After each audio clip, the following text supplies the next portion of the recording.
we may have to cut the heat this winter, as energy rationing looks inevitable. Earlier this week, Russia walked back plans to reopen a major natural gas pipeline to Germany. The decision left the European Union reeling. France is asking citizens to carpool and lower the thermostats. They've also asked businesses to shut off signs at night. California is asking its residents to set its air conditioners at 78 degrees or higher, as well as to not charge their electric vehicles after 4 p.m. Truth be told, they aren't listening. Governments are spending billions to shield their countries from ballooning energy bills. But winter is coming, and leaders fear energy prices will get out of hand as temperatures drop. To make it through this crisis, we'll have to stick together. To think that this is going to be somehow easy, I think, is a fantasy that we should put aside. 27 EU member states have already backed a voluntary 15% reduction of gas usage in the month of July. But during a meeting last Friday, EU energy ministers asked the European Commission to broadly cap revenues of non-gas power producers. Europeans, who are seeing inflation rates as high as 9.1%, we're already in for a tough winter. In the UK, the annual household energy bills are expected to jump 80% in October. On Thursday, the UK announced a plan to cap energy bills for 2 years, a move considered to be a larger economic intervention than any ever staged. Getting energy costs under control will determine if industries and citizens see rolling blackouts and a deep recession. Why am I talking about Europe? It's simple. What happens there eventually makes it to us here in the West. Germany is on the brink of collapse. No one can prop them up, and if Germany collapses, the EU will likely dissolve.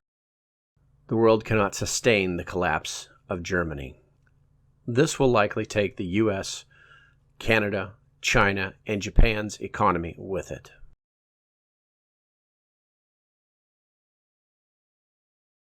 Here in the West, we depend on power to heat our homes and businesses. And why do we depend on it so much? Did you know that only 41% of single-family homes that started construction in 2018 included fireplaces? This is the lowest amount since 1973. What's the explanation? Building a chimney adds to the cost of a new house, so they're often left out of the construction plans. In addition to the fact that many new builds are designed to be as efficient as possible, most recent building regulations now require homes to meet minimum levels of air tightness. So it looks like we've made it harder to survive and thus overwhelmingly dependent on electricity.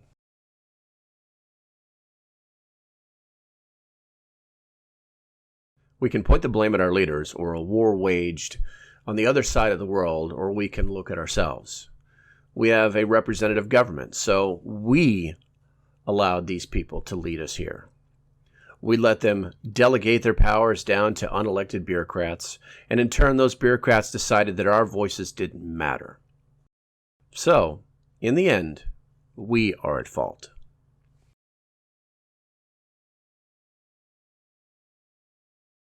Firstly, what we do is stand our ground and vote in November. Then we hold our new leaders accountable and require them to revoke the power and authority that they've given away for so long. Beyond that, we must hope that the force required in the forming of our nation is never necessary again. Unfortunately, this will not solve the issue of suffering, or worse, freezing or starving during the upcoming winter months.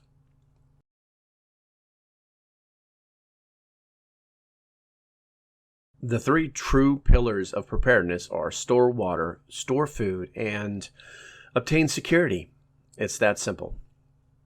I'll provide some links below, but the simplest advice is to stop procrastinating and plan for the winter.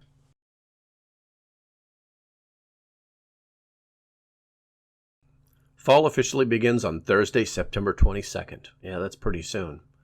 With the arrival of the autumnal equinox, and winter officially begins on December 21st and ends on March 20th of 2023. But you still have time. Despite the summer heat, the Farmer's Almanac extended fall forecast calls for lower than usual temperatures nationwide. The cold will really begin to take hold during the latter half of November and continue right through the rest of the year. Bitter cold temperatures will become prevalent over much of the West around Christmas. Many locations will see their first snowflakes during November, and there will be more than a few significant snowfalls before the official start of winter in late December.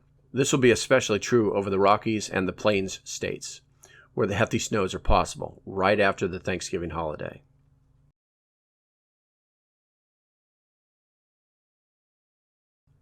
Winter is coming. How you prepare for it is up to you. To my friends and community, I will see you on the inside where we continue to help each other every day. To those that think nothing will happen, I truly hope you're right. The worst thing that will happen to us preppers is that we'll have a full pantry. The worst thing that will happen to you, if I'm right, is that you will have the worst winter of your life. In the end, the choice is yours. Good luck.